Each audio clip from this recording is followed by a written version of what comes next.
يظهر حكايه كبيره قوي. انت عملت ايه يالا؟ ما عملتش حاجه يابا. لما شيخ المعهد بجلاله قدره جاي البلد يدور عليك. أني لما رحت لأم زغلول حسيت إن في حاجة مخبيينها، ماني قلت لك يا متولي؟ يا واد قول لأبوك كل حاجة هتبان. والله ياما ما عملت حاجه، ده حتى بعد الامتحان ما نزلتش الزجاجيج من اصله، ده حتى الشيخ المهدي انت لسه هتلت وتعجن؟ امشي غير هدومك عشان ما تاخرش عليه. يا سابل الستر يا رب. بجاني يا وادي اللي فاكرك فالح ومأمل فيك الخير تطلع بالشكل دي؟ ده كل سنه بيطلع الاول يا مولانا. ايه ويجي في الشهاده ويخيب؟ سقط. يا ريت يا ريته سقط. ده الشيخ الجرجاوي طالب يرفضه نهائيا من المعهد. أني يا مولانا مادة الحديث دي أحسن مادة جاوبت فيها. قول شطحت فيهم. تستهين بالأنبياء وتعرض بيهم؟ ده اللي اتعلمته في المعهد يا شعراوي؟ لا إله إلا الله. الورقة دي يا اخوانا أنا ناقلها من ورقة الإجابة بتاعته. اسمعوا بيقول إيه: ليست منزلة الأنبياء تقتصر عليهم وحدهم، وإنما يشاركهم فيها الصالحون. استغفر الله استغفر الله. والله العظيم. امال ربنا اصطفاهم ازاي؟ استنى لما تسمع بقية الكلام. بل إن بعض الصالحين اختصهم الله وأعطاهم ما لم يعط بعض الأنبياء أنفسهم. استغفر الله ولا حول ولا قوة إلا بالله. زلت لساني يا مولانا. اصله كان ايام الامتحانات تعبان وراجد في السرير، ما كانش عارف بيكتب ايه ولا بيقرا ايه. لا يابا، أنا عارف اللي أنا كتبته كويس وقصده. لا إله إلا الله. وقصده كمان. لا يبقى الشيخ الجرجاوي مع حق لما طلب رفدك نهائي من المعهد. بس أنا قلت أتأكد بنفسي أشوفك كنت كاتب الكلام ده في وعيك ولا لا. غلطه يا مولانا، قل من لا يسهو. مش غلطة يابا، أنا كاتب كلام صح. صح إنك تحط الصالحين في منزلة الأنبياء. ربنا سبحانه وتعالى هو اللي بيقول يا مولانا. ربنا بيقول: بسم الله الرحمن الرحيم، فأولئك مع الذين أنعم الله عليهم من النبيين والصديقين والشهداء والصالحين. ربنا سبحانه وتعالى وضع النبيين والصالحين في منزلة واحدة. ما شاء الله ما شاء الله. أني حاسكت عندي. طب تقول إيه بقى في إن ربنا سبحانه وتعالى إدى الصالحين اللي ما ادهوش للأنبياء؟ أنا قلت بعض الأنبياء وبعض الصالحين. بعض تقول فيها إيه؟ أقول اللي جه في سورة الكهف: بسم الله الرحمن الرحيم، فوجد عبدا من عبادنا آتيناه رحمة من عندنا وعلمناه من لدنا علما. قصدك سيدنا الخضر عليه السلام؟ يعني سيدنا الخضر كان أعلم من سيدنا موسى؟ أيوة، قال له موسى: هل أتبعك على أن تعلمني مما علمت رشدا؟ قال: إنك لن تستطيع معي صبرا، وكيف تصبر على ما لم تحط به خبرا. الكلام باين هو يا سيدنا. ربنا سبحانه وتعالى ادى لسيدنا الخضر اللي ما كانش النبي، اداله علم سيدنا موسى نفسه ما كانش يعرفه. ما شاء الله ما شاء الله. الله يفتح عليك يا أمين. يبقى ايه الغلط في اللي انا قلته يا جماعه؟ عداك العين. حتى لو قلنا ان الكلام ده مقبول يبقى فاتك الادب مع الانبياء. الواحد ممكن يقول اللي هو عايزه بس مش بالغشم ده. دي فاتتني يا مولانا، بعد كده مش هتحصل تاني. خلاص أنا هفوتها لك النوبة دي وهعتمد النتيجة، بس خد بالك بعد كده يبقى خدت الابتدائية. يا رب. مبروك ألف مبروك. والحفلة الكبيرة عندي هنا في الدار. أنا مش مصدقة يابا، بقى شيخ المعهد كله ما كانش عارف الكلام اللي قاله أمين الشعراوي. عارفه يا نبوية وكلنا عارفينه. طب إزاي بقى ده حصل؟ أمين جاب الشيء اللي قدامنا وما احناش واخدين بالنا منه. إزاي بس يابا؟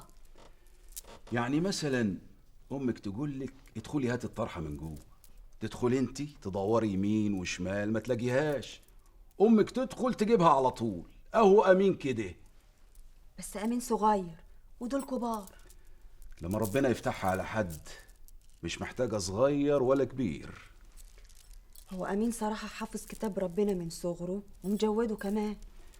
المسألة مش حفظه بس، كتاب ربنا بحر ملوش آخر ومليان خير، والغواص الشاطر اللي يطلع اللولي من البحر ده.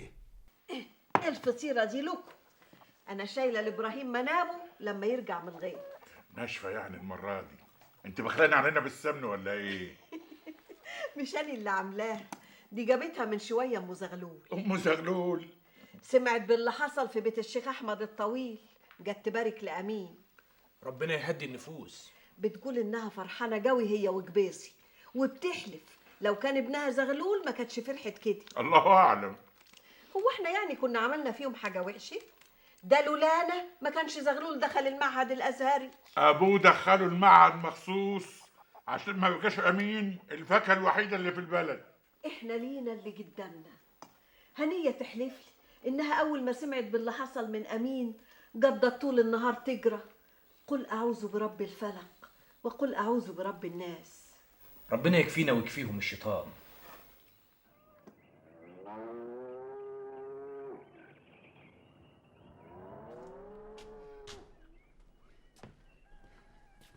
الناس يا اخويا قايمه نايمه على حكايه امين الشعراوي. ايوه وشيخ البلد ده بحولي عشان يوكل العالم. وفيه ناس دلوقتي لما بيسلموا على امين بيبوسوا ايده. ايوه وابوه ماشي في البلد يقول يا ارض نهدي ما عليك قدي، والشيخ الطويل كل ليله يبعت يجيب امين ويقعده مع الاعيان. الواحد يقعد احسن يكن في داره. يا سلام، ليه بقى يابا؟ واحنا عاملين عامله ولا عاملين عامله؟ اسمع يا زغلول، اقعد ساكت ما تخليش افيش اللي جواي. هو انا قصرت في حاجه؟ يابا اني ناجح ومعايا الابتدائيه الازهريه، انا زيه يابا. يا ريتك ما خدتها ولا دخلت المعهد من اساسه. العالم دلوقتي حاطك في كفه وحاطط امين في كفه. واحد حيالله بيخش يمتحن بكلمتين حافظهم، والتاني بقى عالم وولي من الاولياء. ولي دي الناس بس هي اللي مغروره فيه، وهو في ولي يبقى فلتان كده؟ ده بيشرب دخان من ورا ابوه. ايوه ايه يا ولد؟ بيشرب بدخان يا ولد؟ ايوه يابا، ده بيحرق له يجي علبتين في اليوم. بس يا ولد بس انا عارف كلامك لهبل دي. انت متغاظ عشان مش طايق تبقى زيه كده يابا. طب انا مستعد اديك اسم كام واحد معانا في المعهد وتنزل تسالهم بنفسك. بيشرب دخان من ورا ابوه. اغسليه الجلابيه السكروته عشان تلحق تنشف. انا رايح دار الطويل الليل. اوعى يابا تجيب سيره لحد ان انا اللي قلت لك على حكايه الدخان دي. انا وامين زمايل واصحاب ومش عايزه يبقى زعلان مني. الا اخبار السكه اللي هيعملوها في بلدنا ايه يا بياضي؟ المشاريع الجديده كلها نازله اليومين دول وكل حاجه هتبان. انت كل مره تقول اليومين دول. احنا افتكرنا لينا عزوه في المساحه وهتجيب المستخبي. البياضي ماله ومال المساحه؟ البياضي ليه في الشعر وبس. طيب ايه اخبار الشعر؟ قصيده جديده عاملها احمد بيه شوقي في مولد النبي. ما شاء الله ما شاء الله صلى الله عليه وسلم. طب ما تسمعنا قال ايه؟ اسمعك يا سيدي. ولد الهدى عليه الصلاة والسلام. ولد الهدى فالكائنات ضياء، وفم الزمان تبسم وثناء، الروح والملأ الملائك حوله، للدين والدنيا به بشراء. الله. دي قصيدة تيجي 80 بيت، كل بيت أحلى من التاني. الله. طب ما تسمعونا شوية من الكلام الحلو ده. لا ده الشيخ أمين بقى هو اللي يسمعنا. نقينا كام بيت كده من القصيدة وقول بقى قول. جاءت فوحدت الزكاة سبيله، حتى التقى الكرماء والبخلاء. الله أنصفت أهل الفقر من أهل الغنى. يا سلام. فالكل في حق الحياة سواء. لو أن إنسانا تخير ملة ما اختار إلا دينك الفقراء. الله عليك. الله أكبر الله أكبر، ما شاء الله ما شاء الله. دي قصيدة 82 بيت عملها شوقي بيه بمناسبة الاحتفال بالمولد النبوي. عمل قبل كده سلو قلبي ونهج البردة، ودي التالت واحدة. طب ايه رايك يا امين في حكايه مولد النبي؟ في ايه يا عم جبيصي؟ اصلي مره كنت بصلي في سيدي ابراهيم الدسوقي وسمعت الخطيب وهو بيقول ان احتفال بمولد النبي بدعه ملهاش اساس في الدين. ايوه يا امين، وانا برضو سمعت كلام زي ده وانا بصلي في مسجد السيد البدوي. ازاي الاحتفال بالمولد النبوي بدعة والرسول عليه الصلاة والسلام اول من احتفل بمولده؟ جرى ايه يا امين؟ انت هتشط ولا ايه؟ ولا حكايه الشيخ المهدي دي جمدت قلبك؟ لا، اصحى يا امين، مره تصيب ومره تخيب.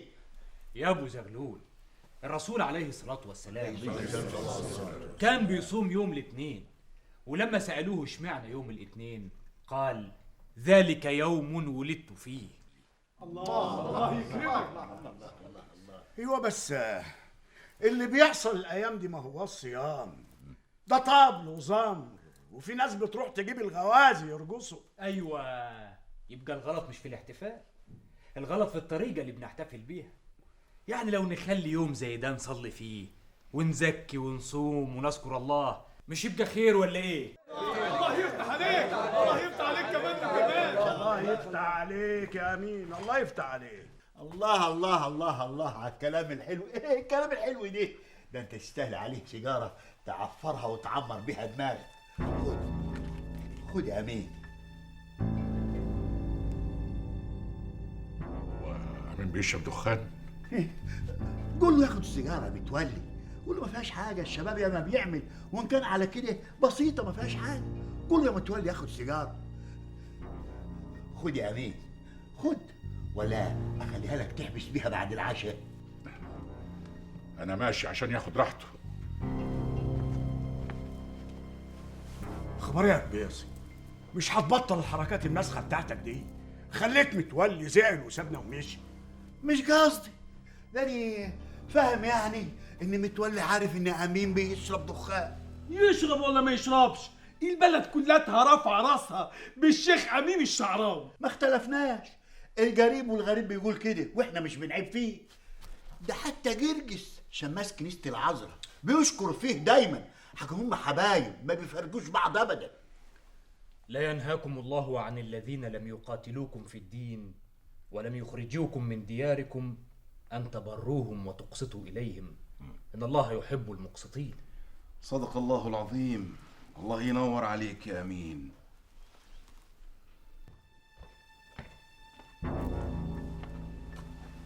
انت سبتنا ورحت فين يا متولي؟ كنت بجيب طلب لأمين. أنا ما طلبتش حاجة يابا. لقيت جبيص بيعزم عليك بسجارة وما انتش عايز تاخدها. قلت الصنف ما عجبكش، جبت لك سجاير ملك مصر أحسن دخان.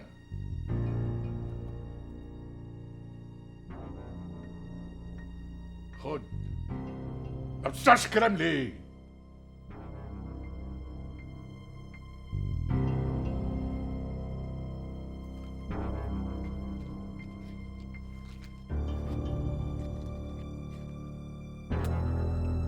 ولع.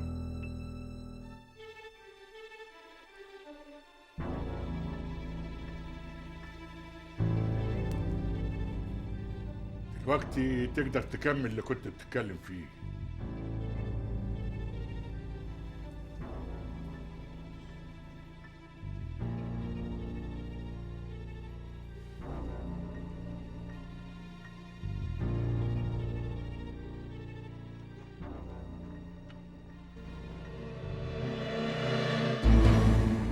اي ايه يابا، اي في ايه يابا، خلاص يابا خلاص. يا لهوي، تضرب امين بالعصايه يا متولي؟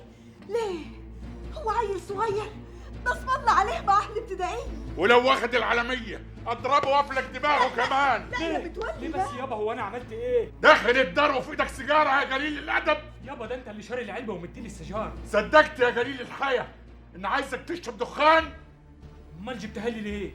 جبتها عشان اخذ العين عنك وعني، لكن يمين بالله العظيم لو شفتك بتشرب دخان بعد كده لاكون رزعك العلقه في المجلس قدام العالم دي كلها. هات العلبه. طيب حاضر. هات العلبه. حاضر اهي اهي.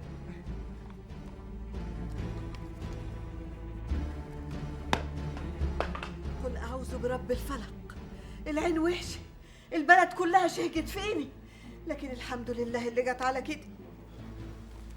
تعال هنا. خلاص يابا مش هشرب سجاير تاني. طول ما انا عايش الدخان ده ما تجيش ناحيته. لما اموت ابقى اعمل اللي انت عايزه.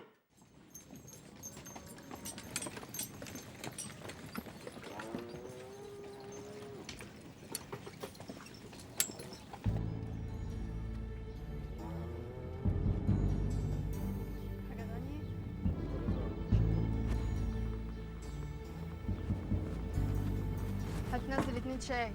بدرية تعالي. ايوه. سيب اللي في ايدك دلوقتي، خدي وهات لي ورقة الدخان دي للعربية اللي هناك اللي واقفة على الطريق دي. فيها ايه الورقة دي يا ابو دوم؟ فيها ايه؟ دخان، هيكون فيها ايه يعني؟ عفريت؟ طب ليه؟ يا بنتي اللي يشتغل عندي ما يقوليش ايه ولا ليه ولا ينطق بتلت التلاتة كام. فاهمة؟ يلا يا بنتي نجرد اديله الورقة وتعالي. بقول لك ايه؟ المعلم اللي قاعد ورا ده تديله الورقة هيديك الفلوس تجيبيها على طول. انجري يا بنت العربية واقفة، اجري. طيب.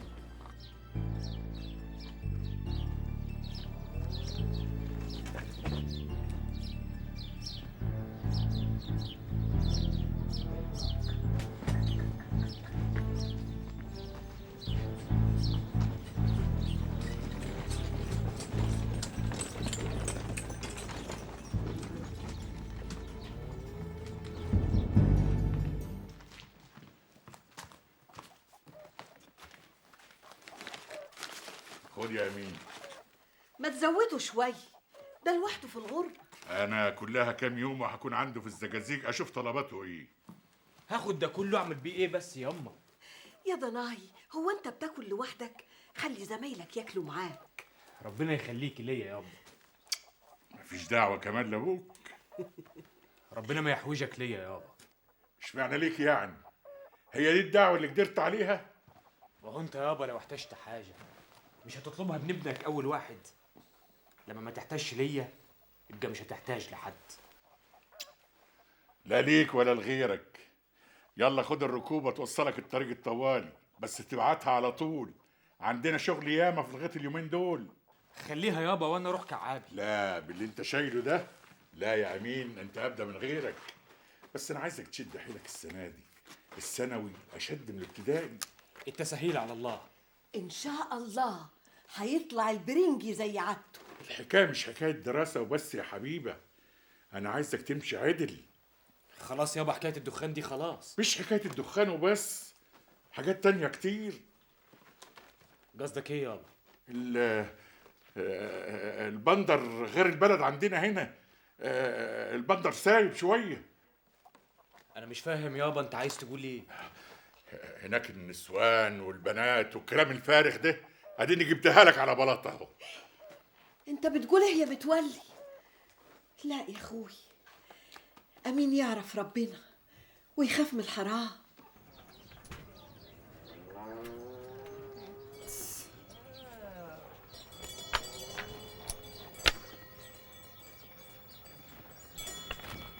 امين، انت خلاص راجع الزجاجيج؟ انت بتعملي ايه هنا؟ دي العزبه اللي بتشتغلي فيها طول النهار؟ اهو كله اكل عيش. الصيفيه خلصت وما شفتكش كم مره. ما انت الشغل واخدك. طب اسال انت، هو ما كانش عيش وملح؟ قصدي عيش وسكر. هو انت زعلان مني يا امين؟ وانا ايه اللي بيني وبينك عشان ازعل ولا ارضى؟ انت عارف يا امين، يعني لما بسمعهم في البلد بيتكلموا عنك ببقى فرحانه قوي. اقول لهم ده الشيخ بتاعي اللي حفظني كام سوره من كتاب الله. تعرف يا امين اني كل شويه اقولهم علشان ما انساهمش. يا ريتك بس عملت بيهم. هو اني بعمل حاجه وحشه؟ انت بلغك عني حاجه؟ حاكم بلدنا دي كلامها كتير. انا بتكلم على اللي قدامي. دي شكل واحده تخاف ربنا. ربنا سبحانه وتعالى بيقول يدنين عليهن من جلابيبهن. وبيقول يضربن بخمرهن على جيوبهن. لم شعرك واستري نفسك شوية. انت عندك حق، اني ما عدتش هلبس كده تاني. ايه اللي شغالك عند ابو دومة؟ ما لقيتيش غيره تشتغلي معاه؟ انا لما سمعت ما صدقتش نفسي. اني عارفه اللي في دماغك، بس ما تخافش عليا. اني بصلي وبقرا القران اللي انت حفظتهولي، والشيطان ما بيجيش ناحيتي. يتشطر بس على ابو دومة، انما اني لا. الشيطان مش هيتعب روحه ويفسد الفاسد. الشيطان بيدور على اللي فيه شوية خير عشان يبعده عنهم. ده كلامك حلو الجو يا امين. بس محدش بياخد بيه. تشتغلي عند ابو دومة، يعني ما سمعتيش اللي بيتقال عليه؟ كل ما يطلع من السجن يرجع له بعد كام شهر. اني عارفه ان شغلي عند ابو دومة غلط، وكل يوم بدعي ربنا انه يتوب عليا. الواحد يتوب الاول عشان ربنا يتوب عليه. الارض عايزه انفار، ما تشتغلي في الارض. اخد تعريفه في اليوم يعمل ايه بس يا امين؟ ما انت عارف امي راكده دلوقتي خالص، وبتاخد دواء في الشهر ب50 ساغ. ربنا قادر يشفيها، لكن انا يوميتي عند ابو دومة 5 قروش. عمر الحرام ما هينفع يا بدري. هي الفلوس اللي باخدها منه دي حرام؟ على الاقل فيها شبهه. الرسول عليه الصلاه والسلام بيقول فاتقوا الشبهات.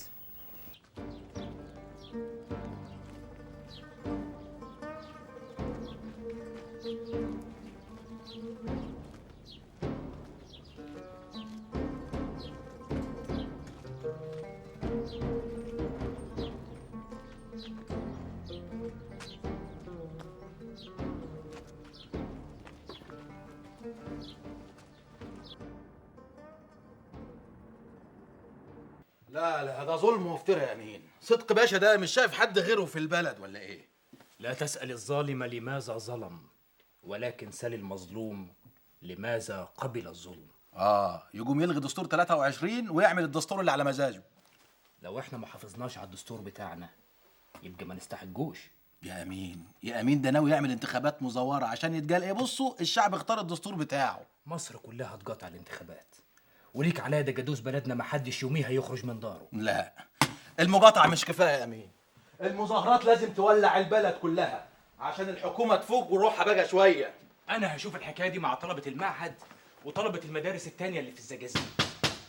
ده تلاقيه البقوري، انا جاي له يفوت عليا عشان نرتب الموضوع ده. ماليش الا البقوري.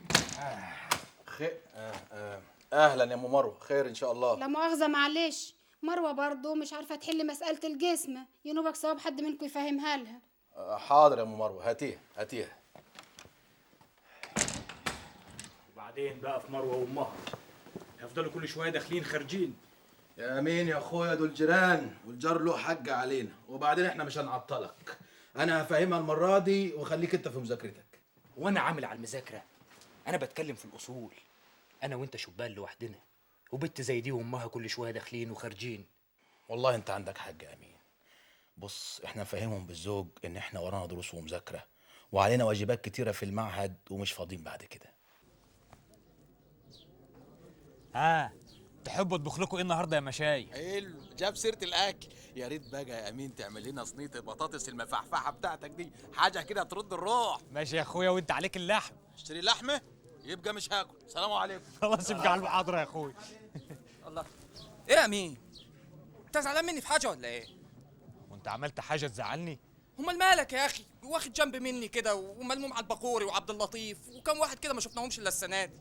الواحد بيختار صاحبه اللي يريحه يا زغلول. ايوه امين، بس انا وانت ولاد بلد واحده ومتربيين سوا من ايام الكتاب. ده حتى العشره ما تهونش غير على اولاد الحرام يا اخي. صح يا زغلول، العشره ما بتهونش غير على اولاد الحرام. الله، انت بتكلمني كده ليه؟ تكونش فاكر ان انا اللي قلت لابوك على حكايه الدخان؟ انت نفعتني، قصدت تضرني لكن نفعتني. استغفر الله العلي العظيم، انا اقصد اضرك يا امين. طب احلف لك به يا ظالم. ما تحلفش يا زغلول، ما يبقاش ذنب معايا وذنب مع ربنا كده. طب انت عارف مين اللي جال لابويا على حكايه الدخان؟ بعدين يا زغلول، بعدين. لا مش بعدين بقى يا مين، دلوقتي. انت فاكر يوم ما كنا قاعدين تحت التوته اللي على راس الغيط بتاعنا؟ ركز معايا، ساعتها بقى الواد مسلم كان معايا. بعدين يا زغلول، بعدين عشان نلحق الفصل. ماشي يا مين، انا هجي لك البيت واقول لك على كل حاجه. ايه، مش هسيبك.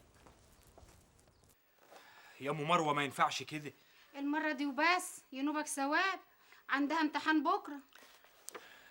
ايه بس اللي ما انتيش فاهماه؟ طب انزل انا اشوف اللي على النار. لا، اقعدي اقعدي.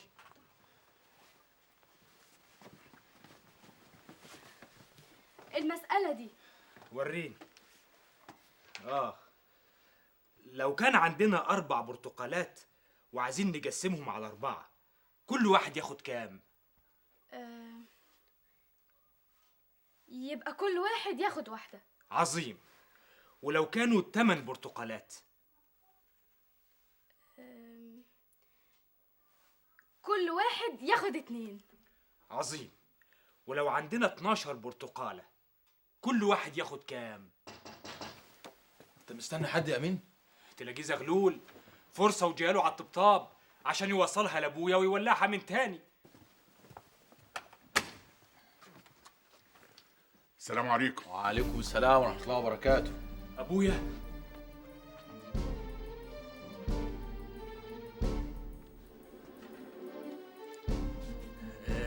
اتفضل يابا، اتفضل. نستأذن احنا. يلا يا مروه. اتفضل يابا، اتفضل. دي مروه وامها جارتنا ساكنه تحتنا. بنتها ما كانتش فاهمه مساله في الحساب فجابتها عشان افهمها لها. واجب برضه. النبي وصى على 7 جار. وانت عامل ايه في الدراسه؟ تمام يابا. ده عبد اللطيف زميلي ومعايا في السكن. طيب شد حيلكم. انت هتمشي يابا؟ ايوه، لازم اوصل البلد قبل العتمه. مش عايز حاجه؟ طب اقعد حتى خد لك كوبايه شاي. لا، اصل كنت نازل الزجازيج اشتري جمل، والجمل تحت في العربيه. السلام عليكم. وعليكم السلام ورحمه الله وبركاته. مع السلامة السلامه يابا. مع السلامة. يا سلام يا امين، والله ابوك ده راجل طيب. تعرف لو كان ابويا انا كان زمانه صوته جاب اخر الشارع. لو كان ابويا زعق كنت ارتحت، انما الحال ده ما يطمنش. بس شكله لا زعلان ولا حاجه. انت اصلك ما تعرفش ابويا، الحكايه كده مش هتعدي بالساهل. على العموم انا نازل البلد اخر الاسبوع واعرف ايه اللي فيها. ما عدتش راجع الزجازيج قبل ما تتجوز. قول ان شاء الله يا متولي، ربنا يديك العمر تفرح بيه وبولاده. الجمعة دي تختار العروسة، والجمعة اللي بعدها نكتب الكتاب. تاخد لك 2 3 اجازة تدخل فيهم. انت بتتكلم جد يابا؟ اختار اي واحدة تعجبك في البلد وانا اخطبها لك. يابا انا لسه واخد الابتدائية، حتى الكفاءة ما خدتهاش. اللي اقوله هيمشي يا امين. مفيش داعي تناجرني في حاجة ما فيهاش كلام. انت بتقول ايه يا متولي؟ عاوزه يتجوز دلوقتي؟ مش عايزة تفرحي بعياله؟ لا يا اخوي، بدري على الكلام دي. اللي يتجوز بدري مش بيخلف ابن، لا، بيجيب اب يراعيه في العجز. انا اضرب مصلحته. واللي هتجوزها دي اوكلها منين يابا؟ انا مسؤول عنك وعنها. ما تقول لي على اللي في بالك يابا. كل ده عشان لما جيتني الزجازيج لقيت مروه وامها عندي. احلف لك بالله العظيم ما في حاجه بيني وبينهم. انا مش هستنى لما تحصل حاجه. جوازك يصونك وانت في البندر. ايوه يابا، بس يعني ما جاوبتنيش على سؤالي. اني واحده في البلد تعجبك اخطبها لك. انت جرالك ايه يا متولي؟ هو انت كلامك جدع لازم يتنفذ؟ استنى عليه كام سنه. ما تناقشنيش في حاجه انا مقتنع بيها يا حبيبه. ها، رد عليا، اخترت مين؟ ما دام عايز تجوزني غصب عني، اختار انت اللي تعجبك. لو كانت شريفه بنت ابن عمتي ما اتجوزتش من كام شهر كنت خطبتها لك. الحمد لله انها اتجوزت. لكن انا في راسي واحده تانيه. نبوية بنتك وأمين ابني، بس مش لسه بدري على الموضوع ده؟ كل ما بدرت كل ما بقى الخير أحسن. أمين لسه تلميذ ومشواره طويل. أنا متكفل بكل حاجة. بس يا متولي أنت عارف نبوية متدلعة على الآخر وما هياش حمل مرمطي. هبني لها أوضة في دارنا عشان تبقى على راحتها، ولما أمين يبقى في الزجازيج تبقى عندي ولا عندك ما تفرقش، والخميس والجمعة تبقى مع جوزها. السلام عليكم. السلام ورحمة الله وبركاته. اصب لك الشاي يا متولي؟ سكي على الشاي دلوقتي يا نبوية وهاتلنا الشربات.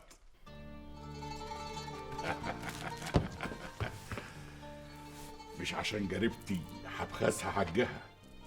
مش صلاح دفع في شريفه بنت ابن عمتي 20 جنيه، انا باجي هدفع اعلى مهر النبويه اندفع في دجادوس 30 جنيه.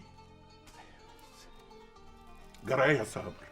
انت مش طول عمرك بتقول امين ده ما فيش زيه؟ اذا كان عليا اني موافق. يبقى ناقص ايه؟ نجرى الفاتحه. اصبر شويه يا متولي، لازم ناخد راي نبويه وامها، الشرع بيقول كده.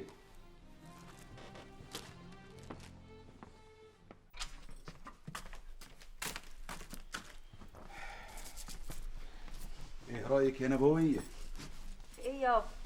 يعني مش عارفه؟ عمك متولي طالبك لامين ابنه. اللي تشوفه يابا. أني لا قلت ولا قلت لا لحد ما اسمع رأيك. قلت ايه؟ قلت ايه؟ ما دام انت موافق انا مش هخالفك. أني لا وافقت ولا رفضت. انت يا بنت عايزاه وبتلزقيها فيا. طب خلاص مش هتكلم، انا اهو هسكت خالص. الرسول عليه الصلاة والسلام بيقول عليه الصلاة والسلام: لا تنكح المرأة حتى تستأذن، والبكر إذنها سكوتها. صدق رسول الله صلى الله عليه وسلم. عليه الصلاة والسلام. مبروك يا نبوية، أمين ابن حلال وعارف ربنا كويس. ربنا يتمم لك بخير.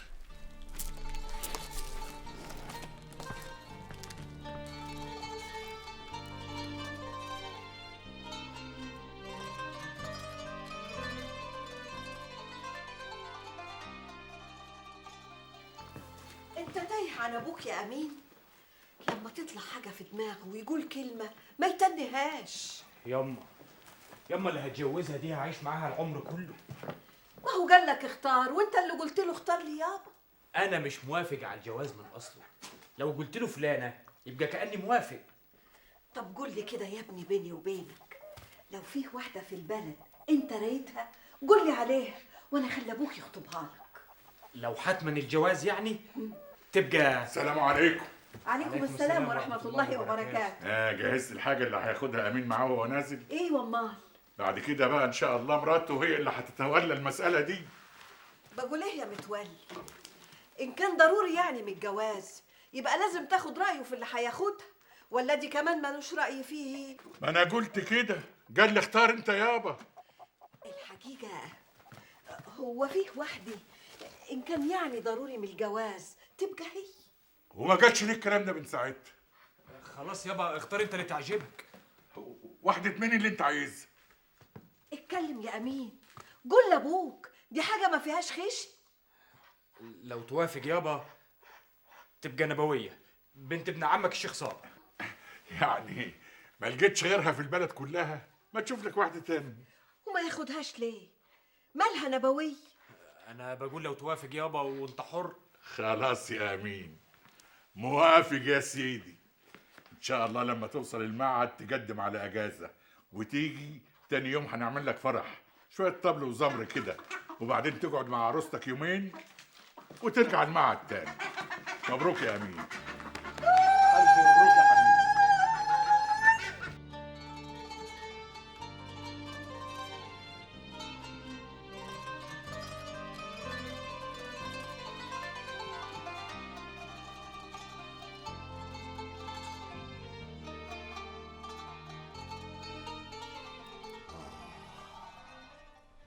الله ينكد عليك يا بشير الشافعي، البلد مستنيه فرح وانت قلبتها معزه.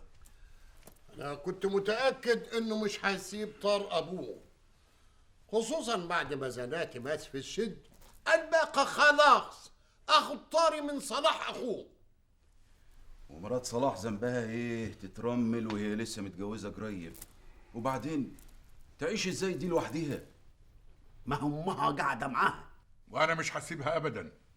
شريفه تبقى بنت ابن عمتي وانا مسؤول عنها. ربنا يقدرك على فعل الخير يا متولي. المهم دلوقتي جواز امين اللي هيتاجل بعد ما خد الاجازه بالعافيه. ويتاجل ليه يا شيخ صابر؟ ادفنوا موتاكم واستروا عرصتكم. الجواز هيتم في ميعاده، بس من غير فرح وزيطه وزمبريطه كده. نقوم نحضر العزاء. طيب أنا هحصلكم. السلام عليكم. سلام ورحمة الله.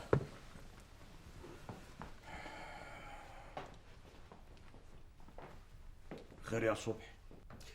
مكسوف وخجلان ان اقول لك على المال اللي على ارضك السنه دي. اتصرف يا صبحي، على ربنا ما يفرجها. ايوه لو كانت عن السنه دي كان معلش، انما ده السنه اللي فاتت برضه في مال، والسنه اللي قبلها برضه كان في مال متبقي. ويعني ههرب بيهم يا صبحي؟ لا، الخوف انه يطب عليا حد من المفتشين يشوف المتاخرات. لا يطمن، انا هسددهم لك. جبيصي عايز ال4 جراريت اللي جنب ارضه، انا هديهم له، بس استلم الفلوس في يدي وهدفعهم لك. يا خوفي يا خوفي لا يروحوا هم كمان على الولايم والعزايم. صباحية مباركة يا عروسة. انت عملت الشاي؟ انت بتعرف تعمله؟ شاي ايه اللي اعمله؟ ده انت هتاكلي من ايدي طبيخ عمرك في حياتك ما دقتي زيه. وكمان بتطبخ؟ بامية ومسجعة وصيادية سمك، مفيش حد في البر كله يعرف يعمل زيها. وعرفت ازاي الكلام ده؟ كنت بشوف امي وهي بتطبخ. يبقى عليك تعلمني بقى، احسن اني ما عنديش فكره عن الحكايه دي خالص، بس بعرف اغسل وغسيلي زي الفل. الطبيخ والغسيل ده هيجي وقته. انا اللي طالبه منك حاجه تانية، عايزك تقفي جنبي وتقدري ظروفي. انا طريق الدعوه الى الله، عايز اعرف الناس صحيح دينهم. يا ريت اقدر اساعدك، داني على جدي خالص في الحكايه دي. اي نعم بصلي واصوم، لكن الكلام اللي انت بتقوله دي انا ما اعرفش اقول زيه. انا بجتهد فيه وربنا يقدرني، بس مش عايزك تقفي في طريقي. انا اقف في طريقك؟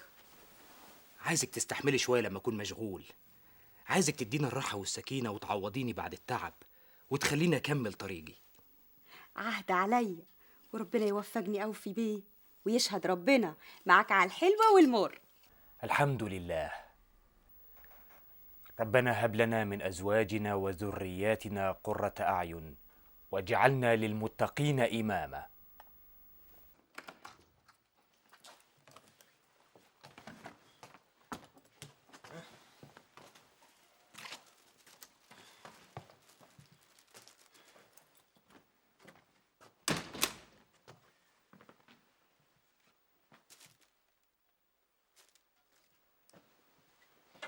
صغير يا حلو يا ابو رمش مكحلو، يا صغير يا حلو يا ابو رمش مكحلو، ونجوم الليل وقمره، ونجوم الليل وقمره لو شافك يرحلوا. يا جماعه خلونا جد. الله احنا في منتهى الجد، هو الجواز هزار ولا ايه؟ يا صغير يا حلو. يا جماعه خلونا جد شويه. قال قول لي يا عبد اللطيف، هي مروه وامها مش عايزين حد يفهمهم الحساب؟ انا مستعد. اتقي الله يا بقور، اتقي الله. اني قصدي يمكن ابويا يشوفني بعلمهم يجوزنا انا الاخر. حلوه يا بابوري، بنتشاك هندل. هند لك. ايه ده؟ ايه الجمال ده؟ امسك. الله الله. اشطالة منتجات الريف. الله اكبر. كل مره بطل فطير انا زهقت بقى، زهقت. الله. الظاهر الجماعه بتوعك شاطرين، عاملين الفطير ما شاء الله. امي اللي عامله الاكل كله، التانية عروسه ما بقالهاش كام يوم، هقول لها عجيني واطبخي. يا سيدي خليها عروسه على طول، وخلي امك تطبخ لنا الاكل الجميل ده كل يوم، وعلى راي المثل اللي تعرفه احسن من اللي ما تعرفوش. والجواز اخباره ايه معاك؟ اهو قله قيمه. هي قله قيمه بعقل، ده قله قيمه ووقف حال. كفايه يا صديقي ضيع عليك رئاسه الاتحاد. ايوه صحيح، مين اللي نجح في الانتخابات؟ هي مش كانت يوم الاثنين اللي فات؟ بقى يا راجل ما لقيتش غير اسبوع الانتخابات اللي تتجوز فيه، وانت عارف ان كل الطلبه في المعهد عايزين ينتخبوك. اعمل ايه؟ ابويا راسه الف سيف، الجواز لازم يتم في ميعاده. يعني لو كان في ميعاد غير دون كان خلاص الجوازه باظت، اهي ضاعت عليك راس الاتحاد يا سيدي. قدر الله وما شاء فعل. انا راضي باللي ربنا يجيبه وراضي باللي ربنا يحوشه. مين خد رئاسه الاتحاد؟ اهو واحد كده على جده. نصر الله ولا فتوح؟ يا ريت ده ولا ده، انما يا سيدي ادوها لواحد صغير وحلو كده لا بيودي ولا بيجيب. اسمه ايه؟ اسمه محمد متولي الشعراوي. ايه ده؟ انا؟ ازاي؟ يا سيدي طلبة المعهد غشيمة واللي ما يعرفك يجهلك. بس انا ما حضرتش الانتخابات وما علقتش حتى يافطه واحده. احنا علقنا لك كم يافطه كده يوم الانتخابات، وربنا وضع سره في اضعف خلقه. بقيت رئيس الاتحاد، دي مسؤوليه كبيره. هي مسؤولية بعجل، وانت على بختك داخل على نار ولعة. الشيخ المراغي واجع في مشكلة مع الملك فؤاد، والظاهر كده ان الملك ناوي يشيله من مشيخة الازهر. وهي سهله كده؟ لما شيخ الازهر يتشال عشان مش عاجب الملك، يبقى احنا قاعدين بنعمل ايه؟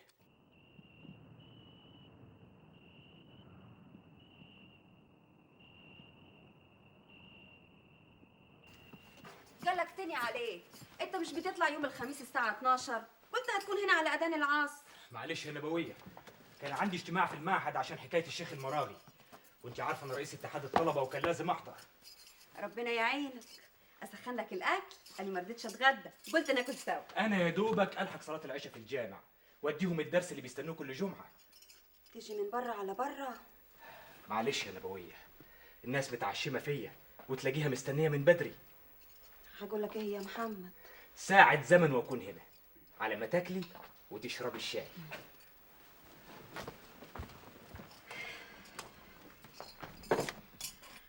ربنا يجعل لك في كل خطوة سلامة يا محمد، قادر وكريم يا رب.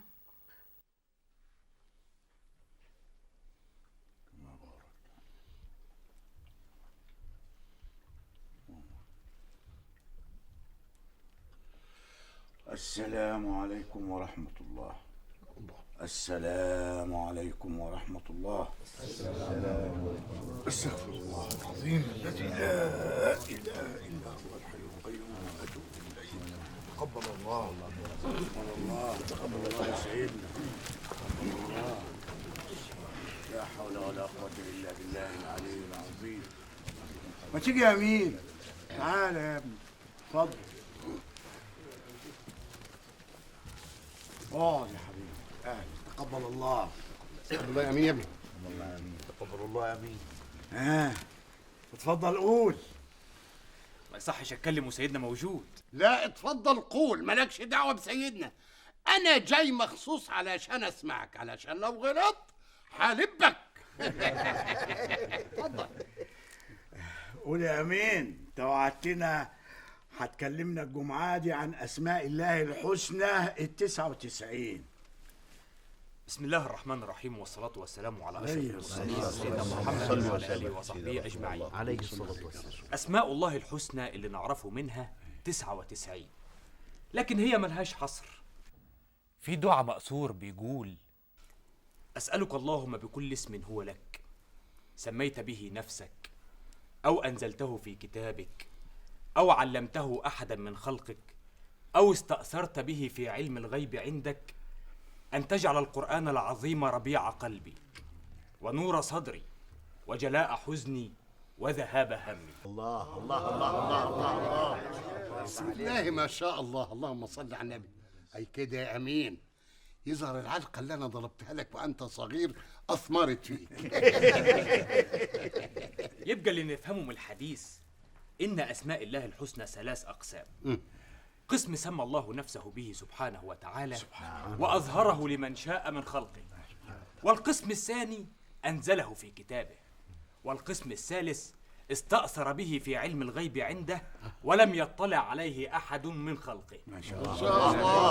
اللهم صل على النبي. بسم الله الرحمن الرحيم. كل أسماء الله بتحمل صفة من صفاته: الرحمن، الرحيم، الودود، الشكور، ولكن هناك اسم الله وهو يحمل كل هذه الصفات. الله الله الله ما شاء الله. اللهم صل على النبي. بسم الله الرحمن اسم الرحيم. الله بالذات اختص به وحده ومنع خلقه من إطلاقه على غيره.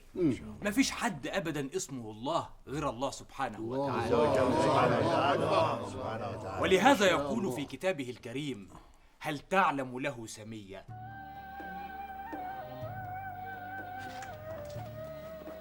السلام عليكم. انت نايمه يا ابويا؟ عليكم السلام ورحمة الله وبركاته. خليكي انا هاكل بعد ما اغير هدومي. الله، انت لسه ما اكلتيش؟ ماليش نفس. لا تتغدي ولا تتعشي من طلعت النهار على لقمه الفطار. يعني همك يا محمد؟ انا عارف اني مقصر معاكي، بس غصب عني. ماني عارفة انه غصب عنك، حتى اتجوزتني غصب عنك. ازاي تقولي الكلام ده؟ ابوك هو اللي اختار، قال لك خد دي وحكم تتجوزها في يوم وليلة. اخر ما انتش طايق تقعد معاها ساعتين كل جمعة. ابويا اختار اللي انا عايزها، مش امي حكيت لك اللي حصل؟ يعني انت كنت تعرفني قبل ما نتجوز عشان تطلبني؟ ايوه قرايب صحيح، لكن ما كانش في كلام بينا. بس اللي كنت اعرفه عنك يخليني ما اخدش واحده غيرك. عارف ايه؟ ده حتى البلد كلها كانت تقول دي خايبه ومتدلعه وملهاش لا في طبيخ ولا غسيل. كل ده مقدور عليه، بس الحاجه المهمه لقيتها فيكي. فيه بنات كتير احلى مني، وبرضه ولاد ناس طيبين. بس الرسول عليه الصلاه والسلام بيقول عليه الصلاه والسلام: تنكح المراه لاربع: لمالها ولحسبها ولجمالها ولدينها، فاظفر بذات الدين تربت يداك. وانت الحمد لله تعرفي ربنا وبتراعي فرايده وبتراعيه في كل حاجه. هطلب ايه في مراتي اهم من كده؟ طيب قوم غير هدومك عشان تتعشى. الكلمتين الحلوين دول فتحوا نفسي على الاخر.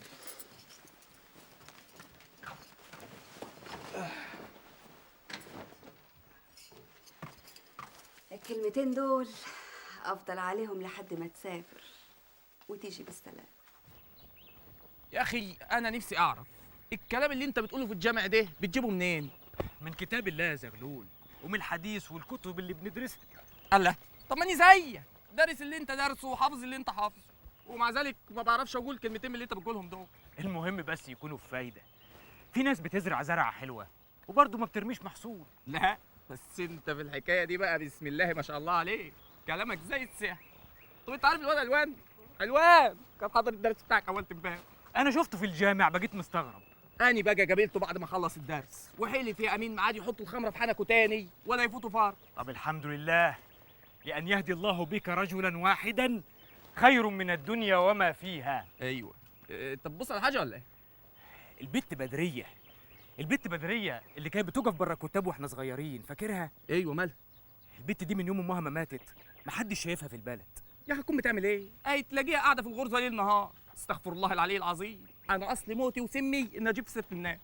ايوه بس انا شايف صبي تاني بيخدم هناك. طب ما يمكن جوه بتوضى المزاج العالي. لا ما افتكرش، اصل انا اخر مره شفتها غلطت نفسها وقالت لي عمرها ما تشتغل مع ابو دومه ولا في الغرزه حتى لو كانت هتموت من الجوع. ايه؟ والنبي انت طيب يا مين اللي يعرف سكه الجرش ما يسلهوش ابدا. طب ما تيجي نسال عليها يا زغلول. طب ودي تهمك في ايه؟ اصل البت دي لسه صغيره وجواها خير كتير، عايزه حد بس يثبتها ويوقف جنبها. انا كلمتها اكتر من مره. تعالى بس نسال عليه. يلا. السلام عليكم. عليكم السلام ورحمه الله وبركاته.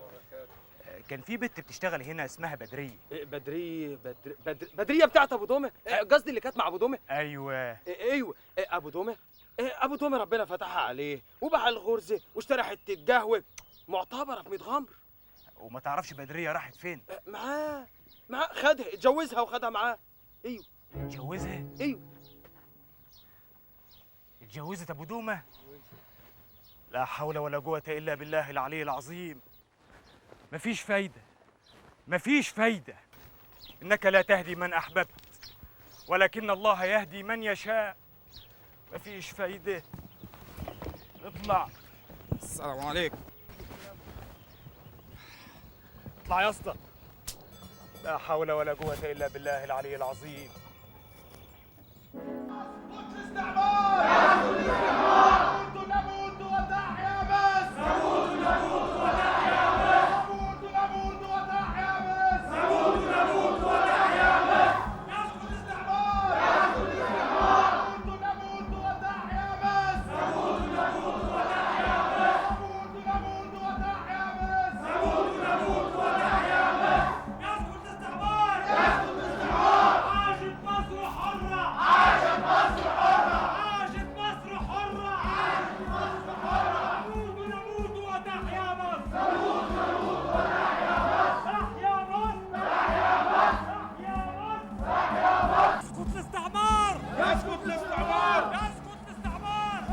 الاستعمار.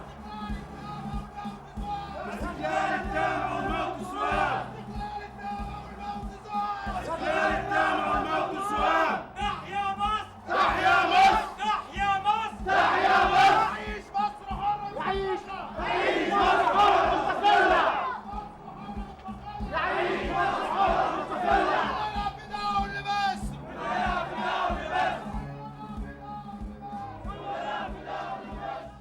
اللي مولع الزقازيق يا باشا المعهد الازهري. المظاهره تبتدي منه وتلف على بقيه المدارس. انا فاهم الكلام ده وعايز اعرف هتعمل ايه مع المعهد الازهري. واللي مولع المعهد الازهري بقى يا باشا رئيس اتحاد الطلبه اسمه محمد متولي الشعراوي وكام واحد معاه. طب وسايبهم ليه؟ انا مش سايبهم يا باشا، انا جبت عنوان الشعراوي ومراقب بيته، بس الظاهر حس ان احنا بندور عليه ما عادش بيدخل البيت. الكلام ده انا ما اعرفوش. الشعراوي اللي معاه لازم يجوا. انا مش هسيب شويه عيال يخربوا البلد. وقد أمر جلالة الملك فؤاد الأول بالنظر في مطالب الأزهريين بما يحقق صالحهم ومصلحة الوطن كله. واضح كده يا جماعة إن الملك ناوي يرجع الشيخ المراغي لمشيخة الأزهر تاني. هي مش حكاية يرجع ولا ما يرجعش، الحكاية دي ما تفوتش. شيخ الأزهر ما يتشالش ويرجع على كيف الملك. وبعدين ما هياش حكاية الأزهر وبس. ازاي يشيل النحاس باشا اللي بيواجه الانجليز عشان يجيب حكومة تمشي طلباتهم؟ فؤاد ده انا مش مأمل فيه خير. يا اخوانا انتوا مش واخدين بالكم. هو لما ليجي البلد والعه قال لك اهدي اللعب بكلمتين، لكن اللي في دماغه في دماغه وهيعمله. واحنا مش هنسيبها تهدى. بكره في اجتماع الطلبه نفهمهم اللعب. عمر الملك ما هيعمل لمصلحه البلد. الانجليز هم اللي جابوه وهم اللي مقعدينه. انا جهزت قصيده وهقولها بكره في المعهد ومركز في اخرها على حكايه الملك بالذات. ورحمة للمستجير بجائر والزافر الشكوى لمن لا يعدل. أو كلما وهب الزمان زعامة تعلي وتكمل ما بناه الأول. نهض العقوق بكل ندل غادر دنس وفي يده الأثيمة معول. الكلام ده عيب صريح في الذات الملكيه، يتحكم فيه بالحبس مفيش كلام. اسمع يا اشرف، بلغ النيابه العموميه وهات امر بالقبض على الشعراوي. الاول نوصل له يا باشا. انا كنت فعلا هقبض عليه لما قال الشعر ده في المعهد الازهري، بس الطلبه ما كانوش هيسكتوا وخفت تبقى مذبحه. بقى حته واد زي ده مش عارف تجيبه؟ هنجيبه يا باشا، هنجيبه ان شاء الله. انا هفتش دقادوس والزقازيق بيت بيت. لا، انا هقول لك على طريقه اسهل من كده تخليه يجي برجليه لحد هنا.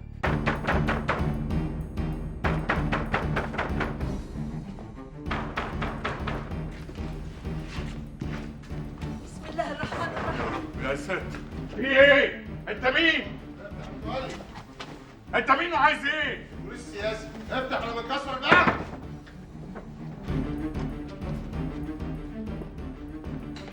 فين محمد الشعراوي؟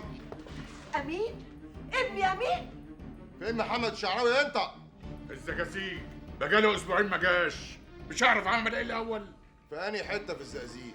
معرفش. ما تعرفش؟ فتشوا البيت. حاضر يا فندم. هو عمل ايه؟ مش هعرف الاول عمل ايه؟ ما لقيناش حد جوه يا فندم. هاتوه معانا. امشي. عايزين ابويا ليه؟ ابويا ملوش دعوه. انت اخو امين.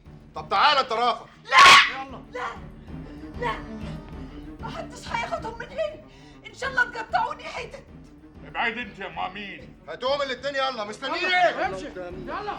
متولي إبراهيم خلي بالك من أبوه. دي ظلم، دي ظلم وافتراء،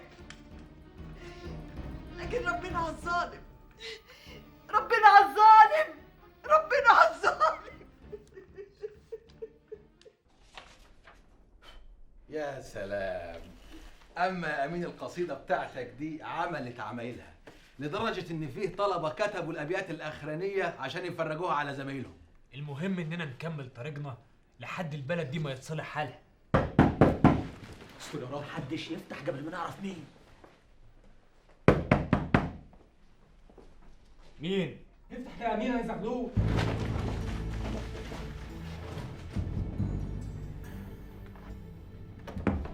السلام عليكم. السلام عليكم السلام ورحمة الله. خير يا زغلول؟ قبضوا على ابوك واخوك ابراهيم في البلد ورحلوهم على المديريه. هم عملوا حاجة؟ حابسينهم لحد ما انت تسلم نفسك. ده افترا، ازاي الكلام ده يحصل؟ وفي حاجه اليومين دول ما بتحصلش يا باقوري. والحكاية دي حصلت امتى يا زغلول؟ من كام يوم، بس انا ما عرفتش لما رحت البلد الجمعه دي. هي حكايه كده عاملها البوليس السياسي، لكن مش هيقدر يقعده. اول ما يلاقي مفيش فايده هيفرج عنه. انا جيت ابلغك وانت حر. أنا مش حر يا زغلول. لما أبويا وأخويا يترموا في السجن بسببي يبقى ماليش إن أختار. انت توزنها في دماغك كويس وتفكر على راحتك، واديك معاك الليل بطوله لحد ما يطلع النهار. وأنا لسه هستنى لحد ما يطلع النهار. الله الله الله الله الله الله، استنى يا امين، انت رايح على فين؟ فكر بالهداوه وبعدين اعمل اللي انت عايزه. لو هتعلق في حبل المشنقة أبويا وأخويا ما يتأذوش بسببي.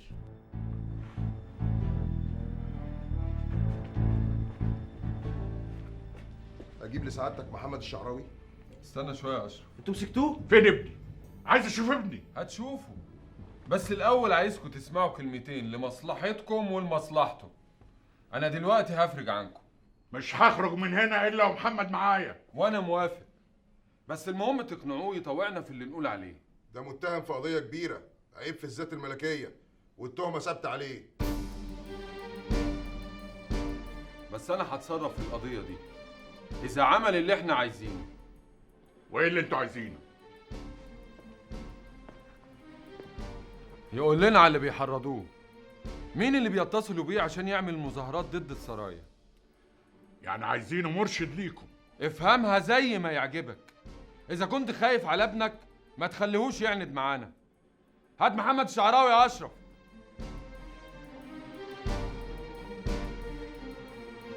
اسمع، دي فرصته الاخيره. ابني، ابويا، امين حبيبي ابراهيم. سامحني يابا، سامحني. انت ما غلطتش فيا عشان اسامحك. مش دي المكافأة اللي اديها لك بعد اللي عملته عشاني. ما تزعلش يا ابراهيم، انا اول ما عرفت سلمت نفسي على طول. ليه بس يا امين عملت كده؟ معلش يا ابراهيم، كله يهون الا انت وابويا. يلا يا اشرف، يلا نخرج احنا عشان نسيبهم يتكلموا براحتهم. انتوا مش هتفرجوا عنهم؟ اه طبعا، بس بعد ما تخلص كلامك معاهم.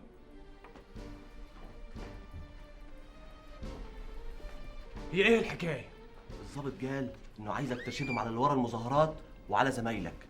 ده لو عايزهم لا يجوا جنبينا ولا جنبيك، وهو هيتصرف في القضيه. وانت ايه رايك يابا؟ انت راضي على اللي عملته يا امين؟ انا عملت كده عشان هيبه الازهر يابا. لو قعدنا ساكتين مفيش حاجه هتتصلح. ومقتنع باللي عملته؟ بس انت مالكش ذنب يابا، لا انت ولا ابراهيم.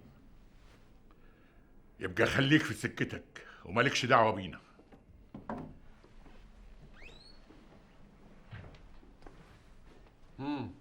عملتوا ايه معاه؟ كل خير. هنشوف النتيجة. على العموم اعمل لهم يا اشرف اجراءات الافراج. اما انت يا امين فهتفضل معانا كده يوم ولا اتنين وبعدين تحصلهم. يلا مستنيين ايه؟ خلي بالك من ابوك وامك يا ابراهيم. خلي بالك من نبوية يابا، ما تسيبهاش لوحدها. ما تخافش من حاجه. السلام عليكم. عليكم السلام ورحمه الله وبركاته. تعالى لي بقى يا محمد عشان اقول لك هنعمل ايه وما تطولش عندنا.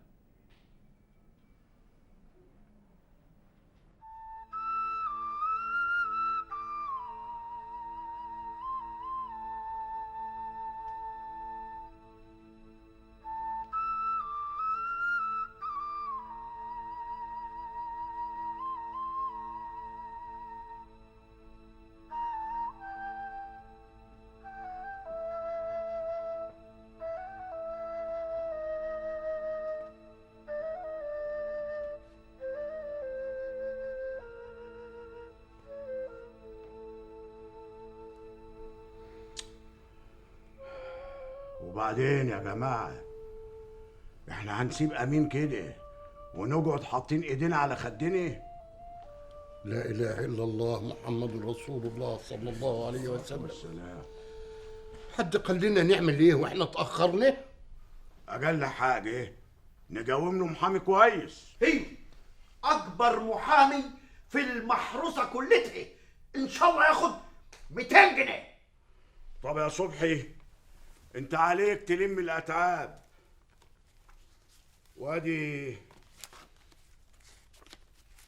30 جنيه مني.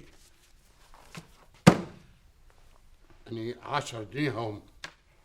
طب يا سيدي ادفع لي 10 جنيه من معاك يا حاج احمد، واني بكره الصبح هروح السوق وابيع الجاموسه واردهم لك ان شاء الله على داير المليل. عينيا حاضر. ها تشكر. خبر ايه؟ وانتوا يا جماعه؟ ايوه بس نشوف المحامي هياخد ايه في الاول وندبر المبلغ، ما حدش هيتاخر في البلد كلها. السلام عليكم. وعليكم السلام ورحمه الله وبركاته. الله وبركاته. اهلا وسهلا يا متولي. اهلا بيك. دلوقتي البلد هتجوم احسن محامي يقف مع امين، والاتعاب علينا كلنا. امين انا جاومت له الاستاذ فتح الله نور الدين، اكبر محامي في الزجازيج، وادينا بنجمع له الاتعاب اهو. ردها يا صبحي، الاتعاب اندفعت والحمد لله. اتفضل. يردها ده ايه؟ احنا لازم نشيل معاه. كتر خيركم، الفلوس موجوده والحمد لله. ردها يا صبحي. استنى يا ولد، ملحوق كده ايه؟ ترى ايه يا متولي؟ انت بتعمل كده ليه؟ هو امين ابنك لوحدك؟ لا يا اخي، ده ابننا كلنا.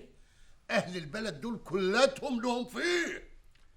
لما احتاج حاجه هطلبها منكم، كل اللي عايزه منكم انكم تدعوا له.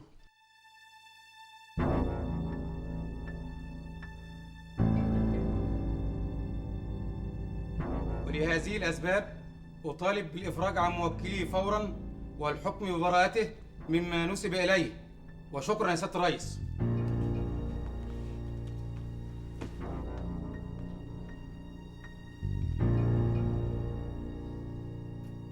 قول لي يا أمين، الشعر اللي قاله الأستاذ وكيل النيابة ده أنت اللي مألفه؟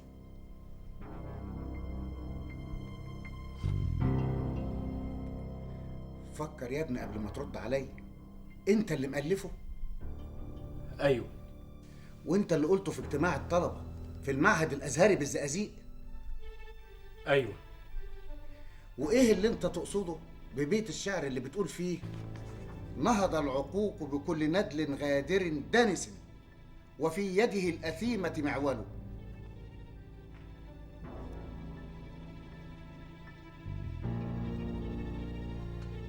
فكر يا ابني قبل ما ترد عليا، ومن حقك تمتنع عن الرد. ايه اللي انت تقصده؟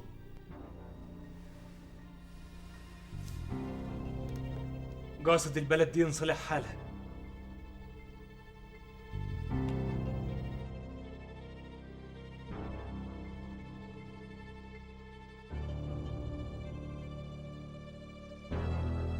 ترفع الجلسة للمداولة.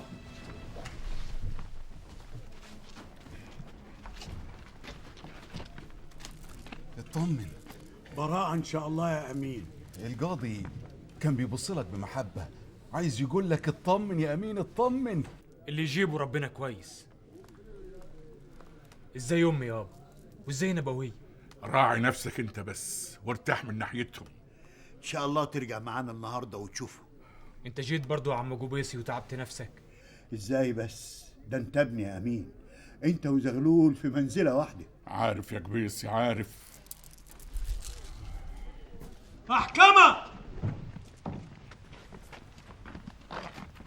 براءة، هينتج البراءة إن شاء الله.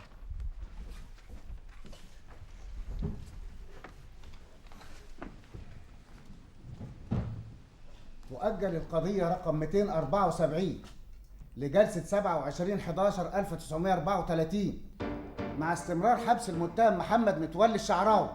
رفعت الجلسة.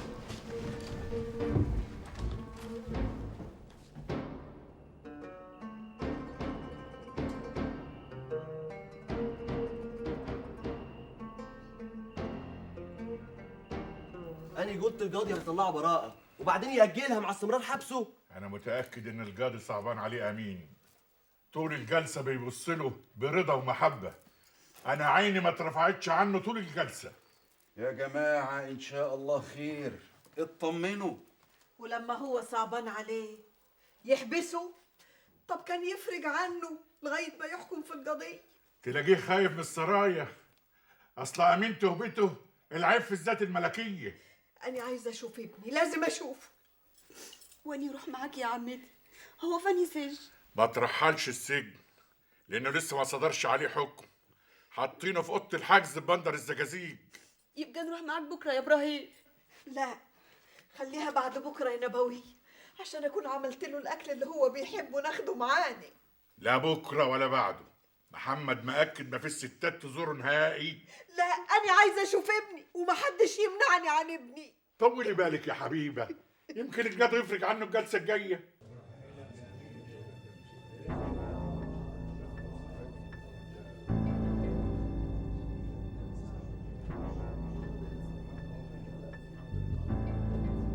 محكمة.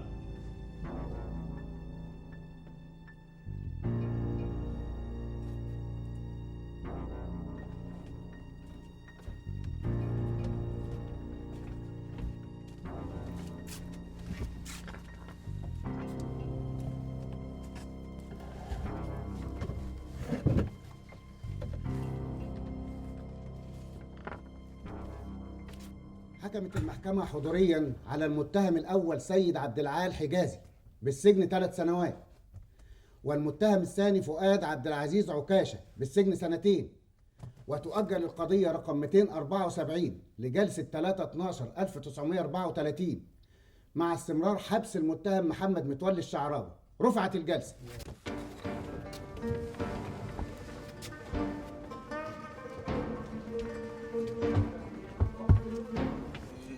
شد حيلك يا امين، شدة وتزول ان شاء الله. أنا بدالك في البلد، اي حاجة يحتاجوها انا رقبتي سداد. انت بتعيط يا زغلول؟ انا ما كنتش اعرف انك غالي عندي كده. شد حيلك يا امين، ربنا معاك يا ابني، شد حيلك. زغلول يا زغلول، أنا بدرية. مين؟ بدرية. ايه دي؟ بدرية؟ ايه اللي جابك البلد يا بدرية؟ ماني كل شهر بطلع الجرافة على أمي. ايوه، عايز ايه من زغلول؟ أسأله على أمين، أصل سمعت إنه في ديجة، رحت له الدار ما لقيتوش. ايوه، امين محبوس ومقدمينه المحكمة. يا خيبتي، أمين محبوس؟ محبوس في أنهي حتة؟ انا ما اعرفش، احنا مش ناقصين هم في عن اذن عن اذن.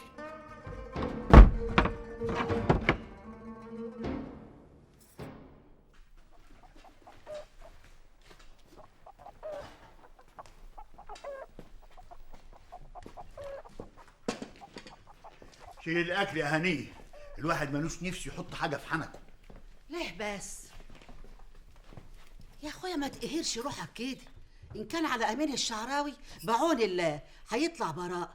انا شفت له حلم ليله امبارح، حلو قوي يا قباسي. ايوه، احنا كل مره بنقول الكلام ده وفي الاخر القاضي بيدي حبسه. طب قول لي، هو عنده زياره امتى؟ كل يوم، ما هو في حجز المنظر. انا عايز اروح اطمن عليه. تاخد له معاك فطيرتين يا اخويا ولا ايه يا ابو زغلول؟ ايوه، ناخد له فطيرتين وناخد معاهم شويه عسل نحل. امال هيبلع الفطير بايه يا ابو زغلول؟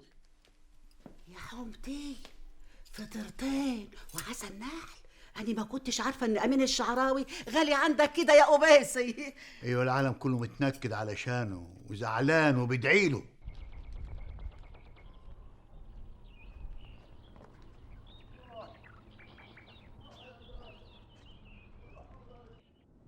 سر بي إلى السجن واذهب بي إلى الهون، فإنني لمصيري غير محزون. فما اعتقلت بجرم نال من شرفي، لكنني للمعاني غير مفتون. يا مولانا فضك من الكلام دي، هتبقى انت شويه والمباحث شويه. انا ماليش دعوه بالمباحث، انا بتكلم عن شرع ربنا اللي امرنا بيه عشان مصلحتنا. مصلحتني؟ قصدك في الاخره لما تبقى تيجي الاخره يبقى يحلها الحلال. في الآخرة والدنيا. لما ربنا سبحانه وتعالى قال لك ما تسرقش، وقالها لك انت لوحدك ولا قالها للناس كلها؟ رد علي. قالها للناس كلها. انت واحد. ربنا قال لك ما تسرقش غيرك، وحرم على الملايين الباقية تسرقك. يبقى مين الكسبان؟ ولما قال لك ما تبصش لحريم غيرك، ما هو قال لغيرك ما يبصوش لحريمك. يبقى هو ده شرع ربنا عشان مصلحتنا، هو ده اللي يحمي مالك ويحفظ عرضك. اما ربنا فاتح عليك بده كله، امال ايه اللي جابك هنا في السجن؟ السجن أحب إلي مما يدعونني إليه. نبي الله يوسف دخل السجن. يا شيخ امين في زياره عشانك.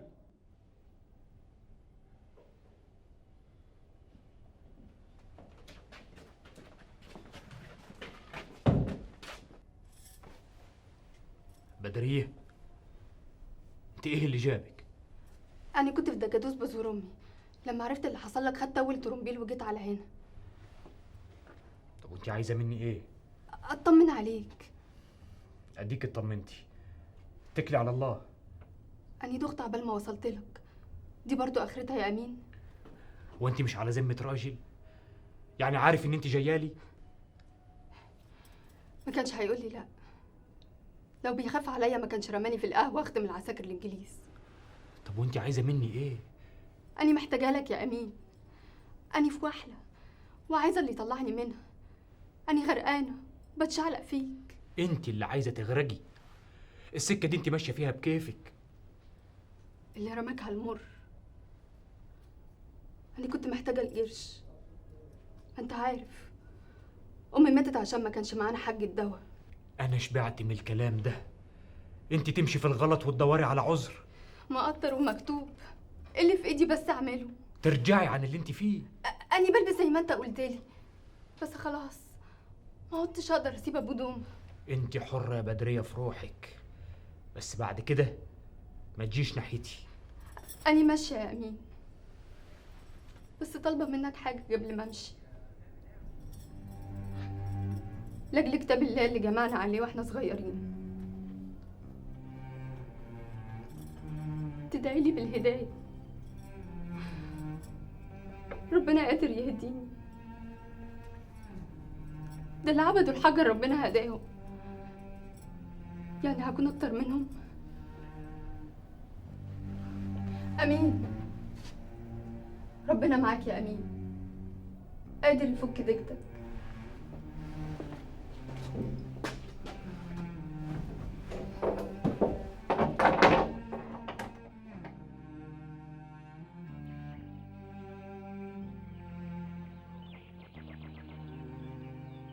براءة ان شاء الله يا امين، براءة يا ابني. شد حيلك يا امين، هتخرج معانا النهارده ان شاء الله. ان شاء الله. اطمن يا امين، ان شاء الله ربنا هيجيب العواقب سليمه يا رب. ان شاء الله. قل لن يصيبنا الا ما كتب الله لنا. ونعم بالله يا ابني، ونعم بالله. محكمة.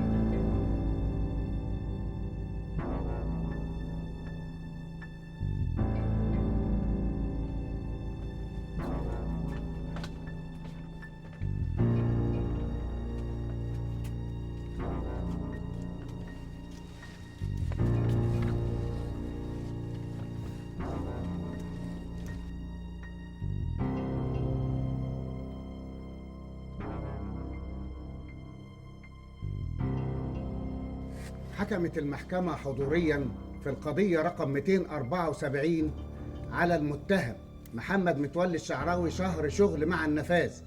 رفعت الجلسة.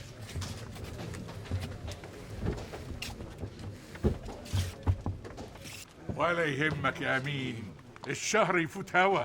الحمد لله، هانت يا امين هانت. ما فات خلاص، فات. هيعملوا اجراءات الافراج وحصلكوا على طول. انا مقضي شهر بالظبط في الحبس الاحتياطي، يعني نفذت الحكم كده. طب يا ريت يا امين، يا ريت. هو كده يا عم صابر، انا حاسبها كويس، والقاضي كمان كان ناوي على الحكم ده من زمان، فضل يمد في الحبس الاحتياطي لحد ما خلصت الشهر. يعني لو كنت خدت افراج كنت هقضي الشهر ده في السجن العمومي مع المطاريد. مش قلت لك يا امين القاضي من اول جلسه وهو بيبص لك كانك ضناه؟ الهي يكرمه ويخليه يا رب. امين يا رب. الحمد لله. الحمد لله. الحمد لله. الحمد لله.